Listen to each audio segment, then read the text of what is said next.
রাজধানীর মোহাম্মদপুরের residential model কলেজের পাশ থেকে মা মেয়ের লাশ উদ্ধার করা হয়। সোমবার সকালে তাদের লাশ উদ্ধার করে পুলিশ। মোহাম্মদপুর থানার ওসি হালাল নিউজ টেলিভিশনকে হত্যাকাণ্ডের বিষয়টি নিশ্চিত করেন। নিহত মায়ের নাম লায়লা আফরোজ ও মেয়ে নাফিসা। লায়লার বয়স 48 আর তার মেয়ে নাফিসার বয়স 15। লায়লার স্বামী আজিজুর রহমান উত্তরার একটি স্কুলের শিক্ষক। সকালে তিনি বাইরে গিয়েছিলেন। সাড়ে দশটার দিকে বাসায় ফিরে স্ত্রী কন্যার লাশ দেখতে পান বলে পুলিশকে জানিয়েছেন। তেজগাঁও বিভাগের সহকারী পুলিশ কমিশনার মোহাম্মদ আব্দুল আল মামুন বলেছেন, প্রাথমিকভাবে ধারণা করা হচ্ছে যে ওই বাসায় কর্মরত একজন পরিচারিকা এই ঘটনায় জড়িত থাকতে পারে, তবে সন্দেহভাজন ব্যক্তির সঠিক পরিচয় এখনো যাচাই করা হয়নি।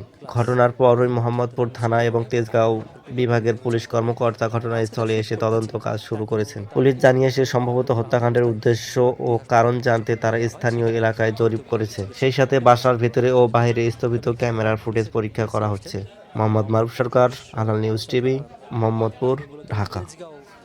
মাহফিল অ্যাপস, দেশের সর্ববৃহৎ ইসলামিক ভিডিও স্ট্রিমিং অ্যাপস।